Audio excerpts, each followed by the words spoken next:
সারাদিন দিনের দাওয়াত দিছি, পেটে কিছুই নাই, ঘরে কোনো খাবার আছে কিনা। আম্মাজান খাদিজা বলে, ওগো প্রিয় স্বামী, আমাদের ওই যে ছোট একটা বকরি আছে, শুধু ওই বকরি থেকে সন্ধ্যাবেলা এক পেয়ালা দুধ দহন করে আপনার জন্য রেখেছি। আর পাশের বাড়ির মানুষ হাদিয়া হিসাবে আমাদেরকে 4টা খেজুর দিয়ে গেছে। আমি 2টো খেজুর খেয়ে 2টো খেজুর আর এক পেয়ালা দুধ প্রিয় স্বামীর জন্য রেখে দিয়েছি। আপনাদের কাছে আমার প্রশ্ন, সারাদিন না খাওয়া মানুষের কি এক পেয়ালা দুধে কি পেট ভরে, তৃপ্তি মিঠে? আম্মাজান আয়েশা রাদিয়াল্লাহু তাআলা আনহা আল্লাহর নবীর সামনে দুধের পেয়ালা হাজির করলেন। নবীজি অর্ধেকটুকুন দুধ খেয়ে অর্ধেকটুকুন দুধ আম্মাজানকে দিয়ে দিলেন। নবীজি একটা খেজুর খাইলেন, আর একটা খেজুর আম্মাজানকে দিয়ে দিলেন। আম্মাজান বলে, ওগো প্রিয় স্বামী, 2টো খেজুরি আপনি খেয়ে ফেলেন। আল্লাহর নবী বলেন, না না না, আমি আমার হাত দিয়া তোমাকে একটা খেজুর খাওয়ায় দিব। আল্লাহু আকবার। এই কথা বলতে বলতে হঠাৎ করে নবীজির চোখ চলে যায় আম্মাজানের কাপড়ের দিকে। আম্মাজান যে কাপড় পরেছেন, ওই কাপড়ের মধ্যে এত তালি, এত তালি, এত তালি, এখন আর মনে হয় কাপড় ছিঁড়ে গেলে তালি দেওয়ার মতো জায়গা থাকবে না। সরকার দো আলম আম্মাজানের মুখের দিকে তাকায় বলে, খাদিজা, এ খাদিজা, 40 মণ স্বর্ণ নিয়ে আমাকে বিবাহ করলা, কতটা মাস হয়ে গেল, ঠিক মতো কোনোদিন ঘরের বাজারও করি না, বাজার সদাইও আনতে পারি না, না খায়া থাকো। আজকে দেখলাম তোমার কাপড়ের মধ্যে এতগুলো শিলি। ও খাদিজা, একবারও বাজারের জন্য বললা না, কোনদিন বললা না বাজারে যাচ্ছেন, বাহিরে যাচ্ছেন, কিছু খাবার নিয়ে আসেন, এই কথাও বললো না। আমার কাপড় ছিঁড়া গেছে, একটা কাপড় পর্যন্ত নিয়ে আসেন। খাদিজা রে, 40 মণ স্বর্ণ নিয়ে আমাকে বিবাহ করলা, এই সম্পদগুলো আমি কোন জায়গায় ব্যয় করলাম একবারও কোনোদিন ডাক দিয়া জিজ্ঞেস করলা না। তোমার সম্পদগুলো আমি কোন কাজে ব্যয় করেছি? আম্মাজান খাদিজা বলে, গো আল্লাহর নবী, আমি জানি আমার কলিজার টুকরা স্বামী ওই সম্পদগুলো আল্লাহর রাস্তায় দান করে দিয়েছেন, এই জন্য আমার জিজ্ঞেস করার কোনো প্রয়োজন নাই। আল্লাহু আকবার। আম্মাজান বলে, ঠিক আছে বুঝলাম। আল্লাহর নবী বলে, বুঝলাম, কিন্তু তোমার গায়ের মধ্যে ছিঁড়া কাপড় তালি দেওয়ার মতো জায়গা নাই, এই কথাও তো কোনোদিন বললা না, একটা শাড়ি কিনে আনেন।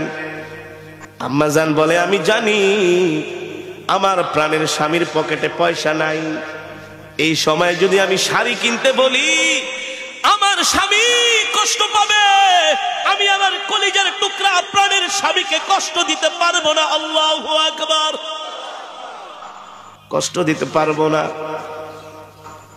এই কথাগুলো আসমান থেকে আমার আল্লাহ শুনতেছে।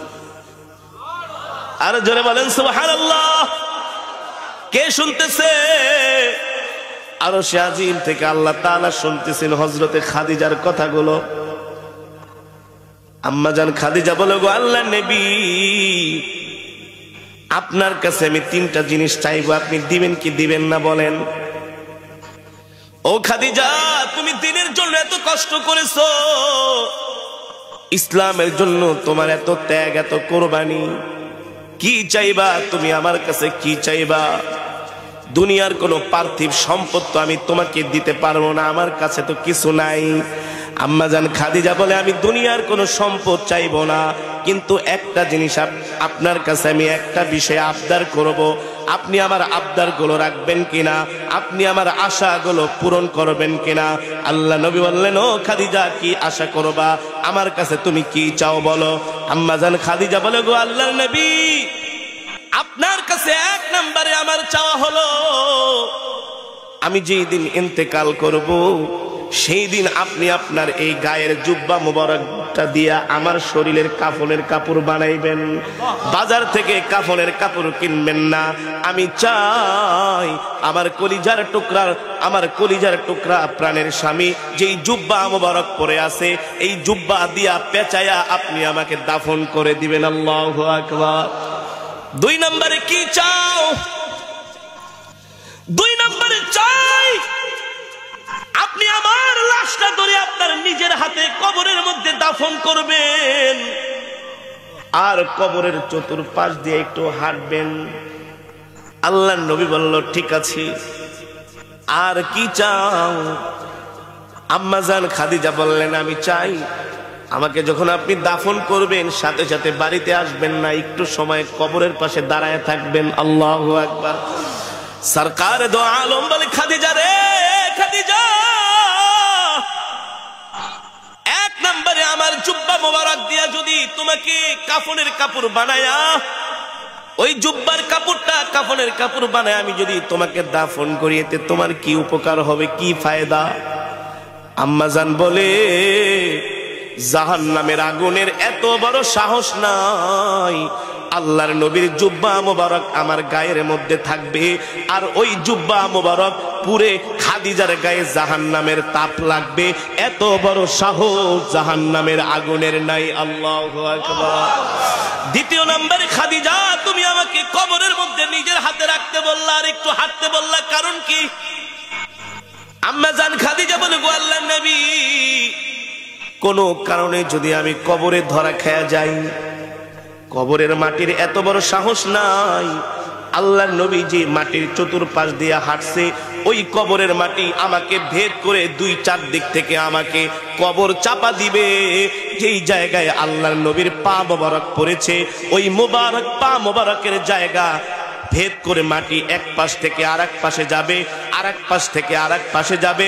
এত বড় সাহস কবরের মাটির কোনোদিন হতে পারে না। আল্লাহু আকবার।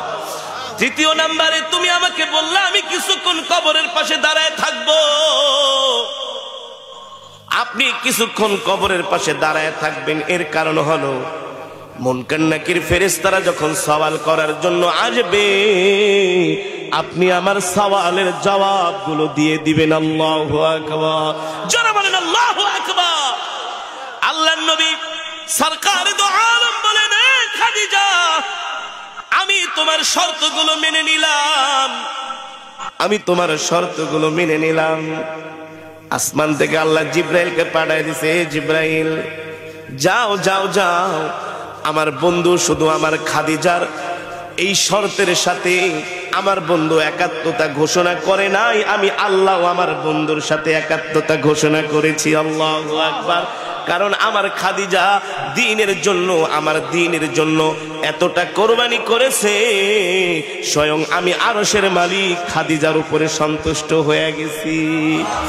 ঠিক আম্মা জান খাদিজা রাদিয়াল্লাহু তাআলা আনহা যখন ইন্তেকাল করলেন, আম্মা জানের কথা অনুযায়ী আল্লাহ তাআলা আমার নবী সব ব্যবস্থাগুলো করলেন।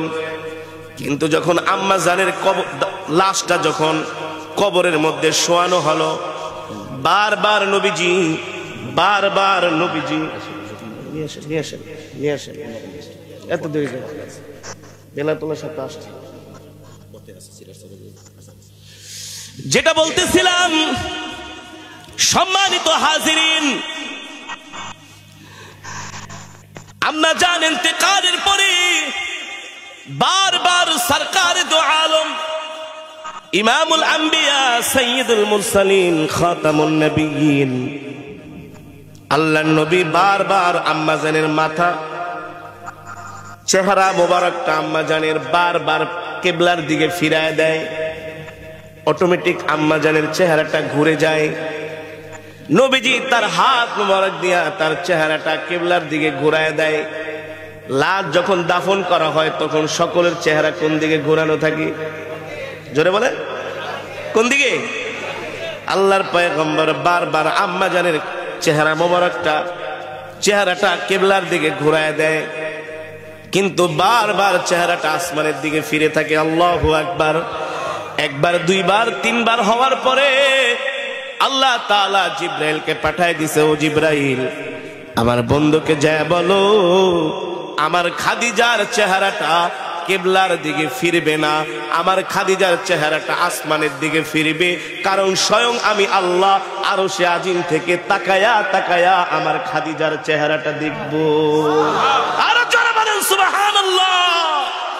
আম্মা জানের চেহারা দেখবে কে? জোরে বলেন কে? আল্লাহ দেখবেন। সম্মানিত হাজিরিন, এভাবেই আম্মা জান খাদিজাতুল কুবরা এভাবেই হয় নাই, দ্বীনের জন্য ত্যাগ স্বীকার করেছেন, কোরবানি করেছেন, ঠিক কিনা বলেন? সম্মানিত হাজিরিন, এ কারণে বলি মা বোনেরা,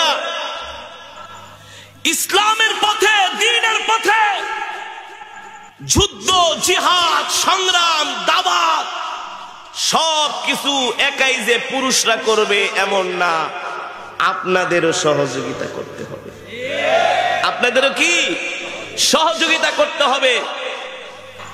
আম্মা জান খাদিজা, আম্মা জান আয়েশা রাদিয়াল্লাহু তাআলা আনহা, আল্লাহর নবীর যতগুলো স্ত্রী ছিল, আমাদের আম্মা জানেরা ছিল, সবাই দ্বীনের জন্য নিবেদিত প্রাণ ছিল, ঠিক কিনা বলেন?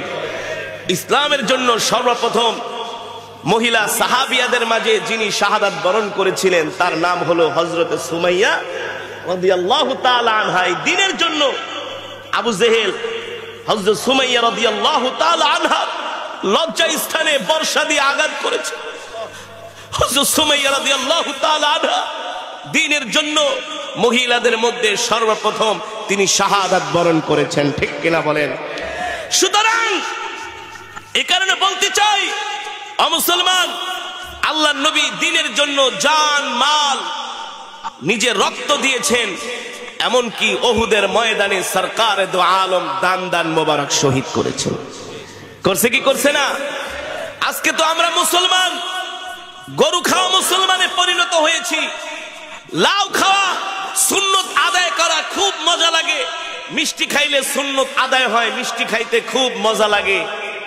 শুধু এগুলাই কি নবীর সুন্নত? জোরে বলেন, এগুলাই কি নবীর সুন্নত?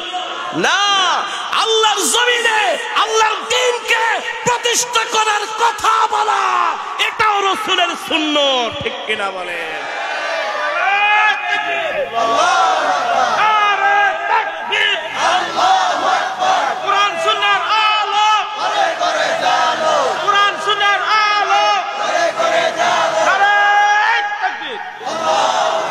সম্মানিত হাজিরিন, আবার কলিজার টুকরা নবীকে কেউ যদি গালি দেয়, ওকে সাইজ করা এটাও নবীর সুন্নত।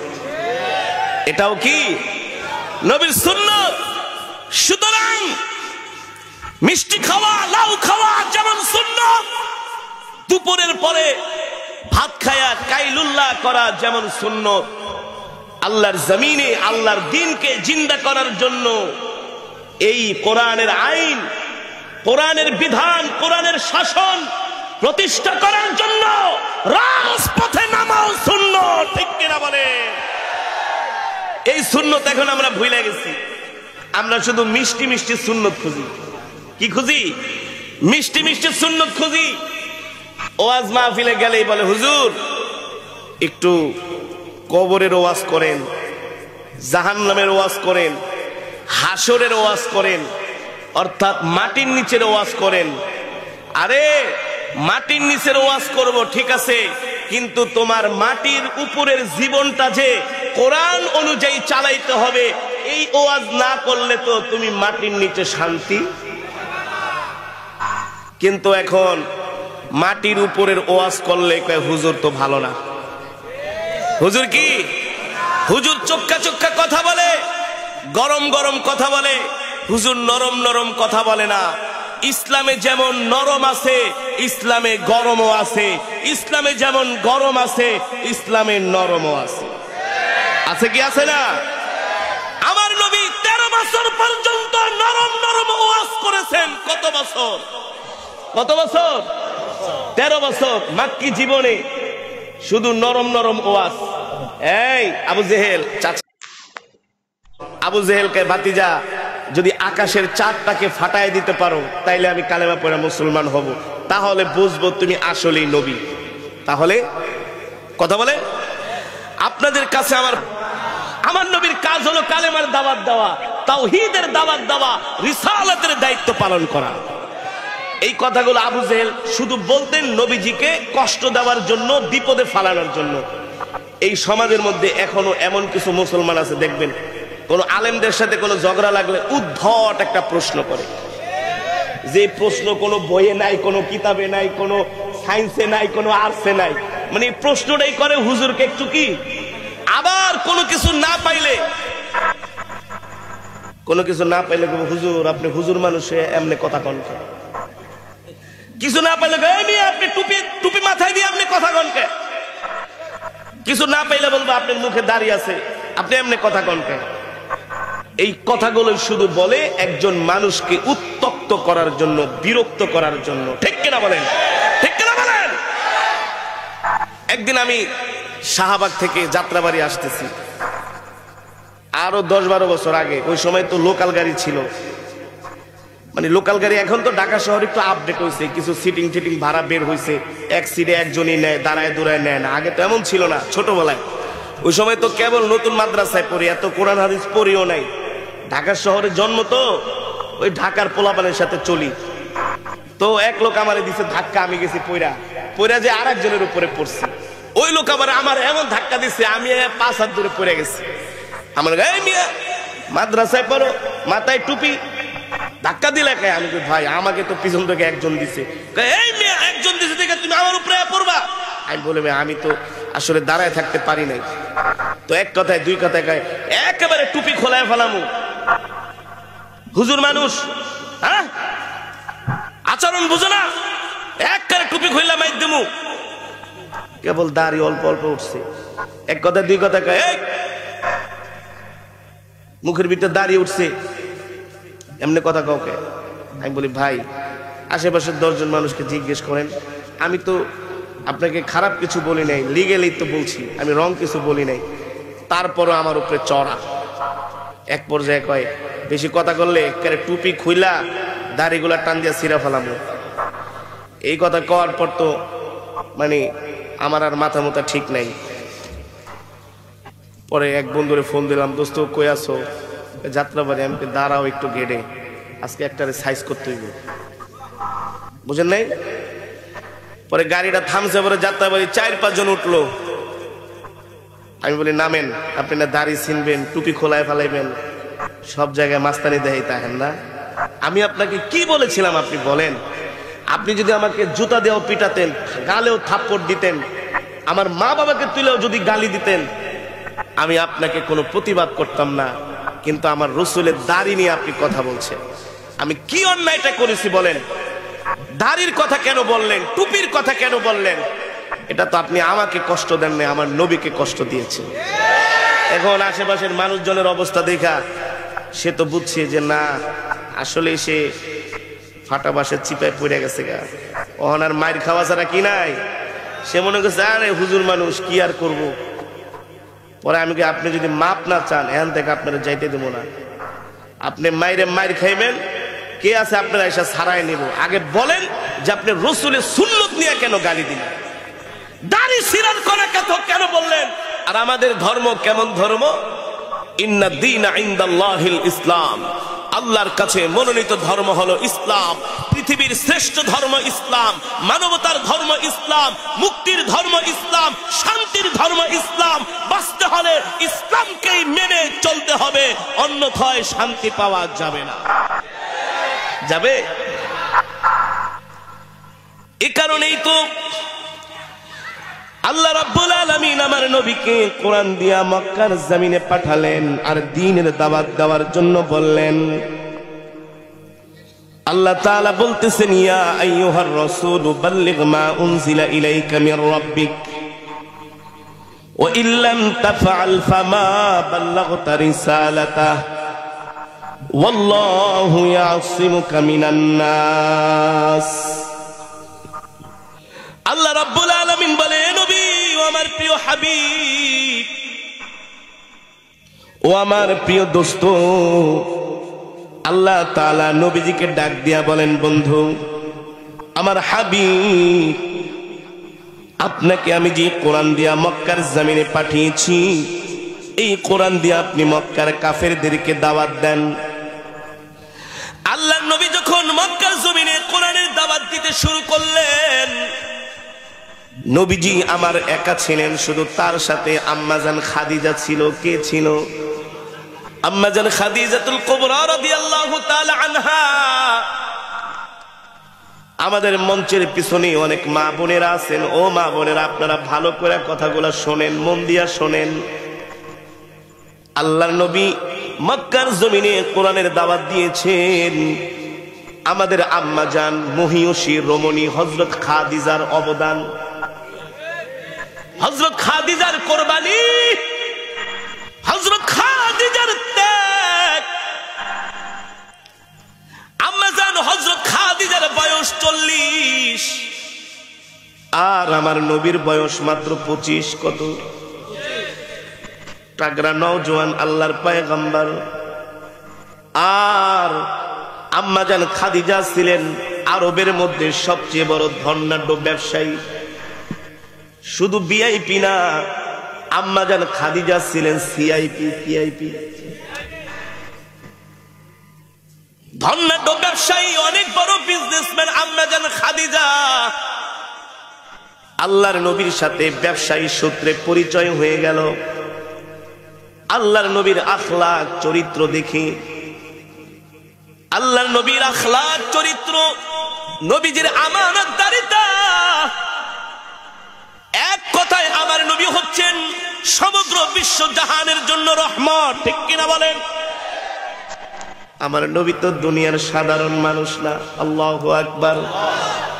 যত গুণ, যত সৌন্দর্য, যত যোগ্যতা, নেতৃত্ব দেওয়ার মতো যোগ্যতা, ব্যবসা করার মতো যোগ্যতা, রাষ্ট্র পরিচালনা করার মতো যোগ্যতা, জিহাদের ময়দানে যুদ্ধের কমান্ডিং দেওয়ার জন্য যেই যোগ্যতা, সৈন্য পরিচালনা করার জন্য যেই যোগ্যতা, সব যোগ্যতা আল্লাহ তাআলা আমার নবীকে দান করেছেন। ঠিক কিনা বলেন? একটা কথা আছে বাংলায় প্রবাদ, রতনে রতন চিনে। যেটা কপাল পরে ওটা কিছুই চিনে না। এই কোরআনের মজমায় কোরআনের তেলাওয়াত হচ্ছে। আপনারা যারা আল্লাহর কোরআনকে মহব্বত করেন তারা কিন্তু ঠিকই কোরআনের মজমায় আসছেন। এখনো অনেক কপাল পোড়া রাস্তা দিয়া ঘুরতেছে, চা খায়, বিড়ি খায়, আড্ডা মারে, সিগারেট। আছে কি? আছে না? সবাই চাইলেই কোরআনের মজমায় আসতে পারবে না। যাদের দিলের মধ্যে আল্লাহর কোরআনের মহব্বত আছে, রাসূলের মহব্বত আছে, তারাই আসতে পারবে। ঠিক কিনা বলি? ঠিক কিনা বলেন? যারা এখনো আসে নাই মনে করবেন না তারা জ্ঞানী, তারা মূর্খ। জ্ঞানী কখনো নয়। কোরআনের মজমা জান্নাতের বাগান, এর চাইতে পৃথিবীর জমিনে, আসমানের নিচে, জমিনের উপরে এর চাইতে আর উত্তম মজমা, বরকতপূর্ণ মজমা হতে পারে। যেটা বলতেছিলাম, রতনে রতন চিনে। আম্মাজান হলো আরবের ধনাঢ্য ব্যবসায়ী মহিলা, সবচেয়ে বড় ব্যবসায়ী। আল্লাহু আকবার। আর এই দিক থেকে আমার নবী রহমাতুল্লিল, রহমাতুল্লিল। আল্লাহু আকবার। আম্মাজান কিন্তু আমার নবীকে চিনতে ভুল করে নাই, দেরি করে নাই, ভুলও করে নাই। জোরে বলেন, দেরিও করে নাই। ব্যবসায়ী সূত্রে পরিচয় হওয়ার পরে আল্লাহর নবীর সাথে হযরতে আম্মাজান ব্যবসায়ী সূত্রে পরিচয়। আম্মাজান এক দেখার পরে বলে, এই রতন তো আর হাতছাড়া করা। কিন্তু আম্মাজানের সম্পদের দিক থেকে ছিলেন আম্মাজান অনেক বড় লোক, ধনাঢ্য ব্যবসায়ী। কিন্তু আমার নবীর টাকা পয়সা কিছুই নাই। কষ্ট করে কিছু পাইলে খায়, না পাইলে আল্লাহর শুকরিয়া আদায় করে ঘুমায় যায়। কিন্তু তারপরেও আরবের বড় বড় ফ্যামিলি থেকে আল্লাহর নবীর জন্য বিবাহের প্রস্তাব আসে। এই দিক থেকে আবার আম্মাজান আল্লাহর নবীকে বিবাহ করার জন্য চাচা আবু তালিবের কাছে প্রস্তাব পাঠায়। আল্লাহু আকবার। আবু তালিব ডাইকা বলে, ভাতিজা মুহাম্মদ, তোমার বিবাহের জন্য খাদিজা প্রস্তাব পাঠাইছি। ধনাঢ্য ব্যবসায়ী মহিলা, কি করবা? আমার নবী তাগড়া নওজোয়ান, কিন্তু আম্মা জানের বয়স 40। কত? কিন্তু আম্মা জানের বিয়ার প্রস্তাবের অভাব নাই, টাকা আছে, বংশ ভালো, কোন দিক থেকে কম না, ঠিক কিনা বলেন? কিন্তু আম্মা জানের হৃদয়ে রাজ্য তো আল্লাহর পয়গম্বর জয় করে ফেলেছি। আম্মা জান শুধু স্বপ্নে দেখে কখন মুহাম্মদ সাল্লাল্লাহু আলাইহি সাল্লামকে বিবাহ করবে। আল্লাহু আকবার, কখন বিবাহ করবে। এখনো নবীজি নবুয়ত পায় নাই, কিন্তু নবুয়ত না পেলে কি হবে? আল্লাহর নবী হচ্ছে মক্কার একজন বিশ্বস্ত যুবক, সাহসী যুবক, আমানতদারি যুবক, ঠিক কিনা বলেন? মক্কার কাফেরাই তো আমার নবীকে আল আমিন উপাধি দিয়েছে। আম্মা জান চাচা আবু তালিবের কাছে বিবাহের প্রস্তাব দিলেন। আল্লাহর পয়গম্বর মনে মনে ভাবলেন, এত বড় ব্যবসায়ী মহিলা, এত টাকা পয়সার মালিক, এখনকার সমাজে তো ছেলে যদি একটু গরিব হয় আর মেয়ে যদি একটু টাকা পয়সা থাকে, তাহলে তো তার গরমেই বাঁচা যায় না। কি? তার গরমে বাঁচা যায় না। এই ঝগড়া লাগলে তোর কি আছে? আমার বাবার এইটা আছে, সেটা আছে, বলে কি বলে না? এই খাটে ঘুমাইছোস, খাটও তো আমার বাবার টাকার কিনা। টেলিভিশন দেখো, চোখ উড়ে ফালামু, রিমোট দে, রিমোট দে। ঢাকার শহরে আমার এক ঘনিষ্ঠ ফ্রেন্ড, ডেমরায় বাড়ি, 10 কাঠা জায়গার উপরে নিজেদের মার্কেট আছে, বাড়ি আছে, কিন্তু নিজে কিছু করে না। তো জায়গা জমি দেখা মেয়ের বিবাহ দিয়া দিছে। এখন মেয়েরা তার চাইতে আরো বড় লোক। একদিন বাসায় গেলাম রাত্রবেলা, এক কথা দুই কথা ঝগড়া লেগে, তুমি আমার খাটে ঘুমাইবা না। খাটে ঘুমাইবা না? কয় আমার বন্ধু আসছে কারি আসাদ। তাহলে হ্যাঁ ঘুমা, তুই ঘুমাবি না। মেয়েদের একটু সম্পদ বেশি থাকলে স্বামীকে দাম দিতে চায় না, স্বামীকে মর্যাদা দিতে চায় না, ঠিক কিনা বলেন? মেজরিটি পার্সেন্ট এই অবস্থা। 2-4টা ইল্লা মাশাআল্লাহ যদি বংশ ভালো থাকে তাহলে, এছাড়া কি পাত্তাই দেয় না। স্বামীকে গোলাম মনে করে, করে কি করে না? কিন্তু আম্মা জান, ও মা বোনেরা, শুনে রাখেন, স্বামীকে কেমন ভাবে শ্রদ্ধা করবেন, সম্মান করবেন, ভালোবাসবেন। স্বামীর পায়ের নিচেই কিন্তু আপনার বেহেশত, ঠিক কিনা বলেন? আল্লাহ তাআলা বলেছেন, নবীজি বলেছেন, এই দুনিয়ার জমিনে যদি আল্লাহর পরে আল্লাহ কাউকে সেজদা করার জন্য অনুমতি দিতেন, একজন স্ত্রী তার স্বামীকে সেজদা করার জন্য আল্লাহ অনুমতি দিতেন। স্বামী এমন এক নিয়ামত, রৌদ্রে পুড়ে বৃষ্টিতে ভিজে কষ্ট করে, কোনদিন কষ্টের কথা যে বাড়িতে বলে না।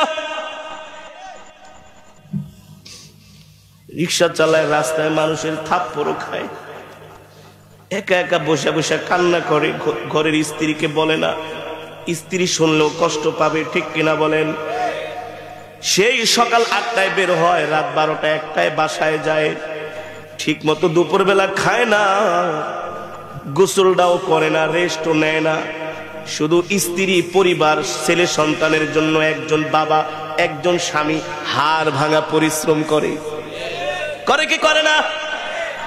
ও মা, ও বোন, আপনার স্বামী হলো আল্লাহ তাআলার পক্ষ থেকে আপনার জন্য অনেক বড় নিয়ামত, ঠিক কিনা বলেন?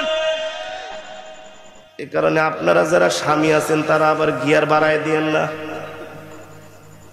আপনাদের উচিত হলো স্ত্রীর সাথে সুন্দর আচরণ করা, কোমল ভাষায় কথা বলা, নরম ভাষায় কথা বলা, ঠিক কিনা বলেন? এই কারণে আপনারা আবার বেশি একেবারে মুটপাট দেখায়েন না যে হুজুর তো ওয়াজ করছি। আমাদের খুব মর্যাদা, আপনাদেরও যেমন মর্যাদা আছে, আল্লাহ একজন স্ত্রীকেও মর্যাদা দিয়েছেন, ঠিক কিনা বলেন? ইসলাম এমন একটা ধর্ম, ইন্নাদ দীনা ইনদাল্লাহিল ইসলাম, আল্লাহর কাছে মনোনীত ধর্ম ইসলাম, শান্তির ধর্ম ইসলাম, মুক্তির ধর্ম ইসলাম। এই ইসলামের মধ্যে আল্লাহ তাআলা কাউকে খাটো করে নাই, সবাইকে মর্যাদা দিয়েছে। ঠিক কিনা বলেন? মর্যাদা আছে কি আছে না? সরকার দু আলম, ইমামুল আম্বিয়া, সাইয়্যিদুল মুরসালিন, খাতামুন নবীন, আল্লাহর নবীকে আম্মাজান বিবাহের প্রস্তাব দিয়েছেন নবীজির সাথে। এবার চাচা আবু তালিবকে একটা কাজ করো ভাতিজা, তুমি একটু খাদিজার সাথে সরাসরি কথা বলো। দুইজনকে চাচা আবু তালিব সরাসরি কথা বলার জন্য অনুমতি এবং ব্যবস্থা করেছেন। সরকার দু আলম বলে, খাদিজা আপনি আমাকে কেন বিবাহ করবেন? আপনি তো আরবের ধনাঢ্য ব্যবসায়ী মহিলা, রূপে গুণে বংশীয় মর্যাদায় তো আপনি 100% আমার মতো একটা গরিব মানুষকে কেন বিবাহ করবেন? আম্মা জান খাদিজা বলে, ও মুহাম্মদ, আমি আপনাকে বিবাহ করব এই কারণে আপনি যেই দিনের দাওয়াত দেন আমিও চাই আপনার সাথে একসাথে ইসলামের পক্ষে কাজ করব। আপনার সহযোগী হব। কি হব? আপনার সহযোগী হব। আপনার ডানে বামে থেকে আপনার খিদমত করব, আপনি যাতে করে দ্বীনের দাওয়াতকে আরো বেগবান করতে পারেন। আমি আপনার ভাত রান্না করে দিব, তরকারি রান্না করে দিব, কাপড় ধুইয়া দিব, আপনি যা বলেন তাই করব। আমি চাই দ্বীনের দাওয়াতের একজন সহযোগী আমি আপনার সাথে হব। আল্লাহু আকবার। কেমন ছিলেন আম্মাজান খাদিজাতুল কুবরা? আল্লাহু আকবার। জোরে বলেন আল্লাহু আকবার। আল্লাহর পয়গম্বর আম্মাজান খাদিজাকে বিবাহ করলেন। বিবাহ করার পরে আম্মাজান খাদিজার যত সম্পদ ছিল কোন বর্ণনায় এসেছে সেই সময় আম্মাজান খাদিজা 40 মণ স্বর্ণের মালিক ছিলেন। কত বড় ভিআইপি চিন্তা করা যায়। আল্লাহু আকবার। কোন বর্ণনায় আসছেন এই সব সম্পদগুলো আল্লাহর নবীর হাতে আম্মাজান তুলে দিলেন, বলেন আজকে থেকে সম্পদের মালিক আমি না আপনি। এখন কি নবীজি এই টাকা পায় আইফেল টাওয়ার বানাইছে, টুইন টাওয়ার, বিশাল আলিশান বাড়ি, মার্সিডিজ গাড়ি, সম্পদ পায়া নবীজি আর কোনো কথা নাই, শুধু দুই হাতে গরিবদেরকে বিলাচ্ছে। এতিমের মাঝে অসহায়দের মাঝে অনাথের মাঝে শুধু বিলায় দিতেছেন। সম্পদ এমন ভাবে বিলাচ্ছেন, সম্পদ বিলাইতে যায় আল্লাহর নবী ঘরের বাজারটা পর্যন্ত ঠিক মতো করে না, ব্যস্ত সময় পায় না, শুধু দিনের দাওয়াত। আর গরিব মানুষকে সম্পদ আর সম্পদ দাওয়াত দেওয়ার জন্য ঘর থেকে বের হয়ে যায়। রাত 10টা 11টা বাজে নবীজি ঘরের মধ্যে যায়, একটা টোকা দেয়, দেখে আম্মাজান এক টোকায় ঘরের দরজা খুলে দেয়।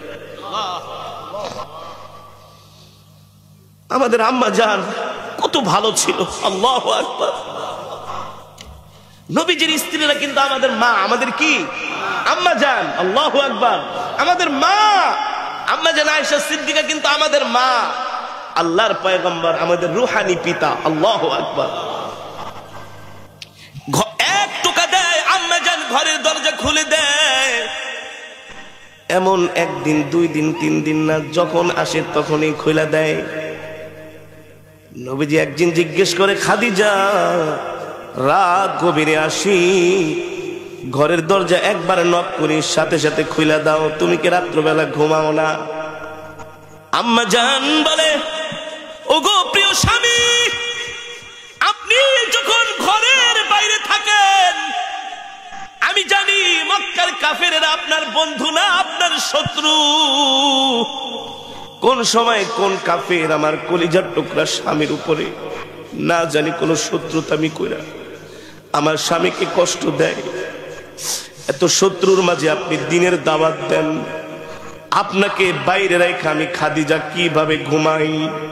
আপনি সারাদিন হাঁটেন, দিনের দাওয়াত দেন, পরিশ্রম করেন, রাত্রবেলা ঘরে আসেন, দরজার মধ্যে যদি একবার দুইবার তিনবার নক করেন, আমি যদি না খুলি আপনার কষ্ট হবে। এই কারণে আমি খাদিজা ঘরের দরজার সাথে ট্যাক লাগায় লাগায় ঘুমাই, যাতে করে একবার দরজা নক করলে আমি সাথে সাথে খুলে দিতে পারি। আল্লাহু আকবার, আর জোরে বলেন আল্লাহু আকবার। কেমন ছিলেন আমাদের আম্মাজান খাদিজা? ঠিক এভাবে করে একদিন দুই দিন না, মাসের পর মাস চলতে লাগলো। হঠাৎ করে একদিন নবীজি রাত্রবেলা ঘরে আসছে, আম্মাজান ঘরের দরজা খুলে দিছে। ওলীদ ইবনে মুগিরা যদি আমাকে গালি দেয়া থাকে, শুধু গালি দেয় নাই, বলছে আপনি নাকি পাগল। আল্লাহ নবীকে যায় বলো ওলীদ ইবনে মুগিরার জন্মের মধ্যে সমস্যা আছে। শোনেন, কিছু মানুষ আমাদের আলেমদেরকে তালিম দেয়, হুজুর আপনার এত গরম কে? আমরা খুব নরম আবার খুব গরম। ইসলামের বিরুদ্ধে, নবীর সুন্নত, নবীকে গালি দিলে ওই সময় আর নরম থাকার কোনো সুযোগ নাই। সাবধান, সব জায়গায় কম্প্রোমাইজ করা, সব জায়গায় কম্প্রোমাইজ করতে গেলে নিজের আত্মমর্যাদাই থাকে না। থাকে আপনার বাবাকে যদি গালি দেয়, সেই জায়গায় কি আপনি কম্প্রোমাইজ করবেন? পৃথিবীতে এমন কোন সন্তান নাই বাবা মাকে গালি দিলে কম্প্রোমাইজ করে। বাবা মার চাইতো আরো নবীকে ভালোবাসতে হবে কি হবে না? এই জায়গায় আপনি আমাকে কি লজিক দেখাবেন, কি ভদ্রতা শিখাবেন? আমার নবী হচ্ছে এই পৃথিবীর সর্বশ্রেষ্ঠ ভদ্র। আলেমরাও ভদ্র, আমরাও ভদ্র, আমরা সব জায়গায় ভদ্র। কিন্তু ইসলামের বিরুদ্ধে নবী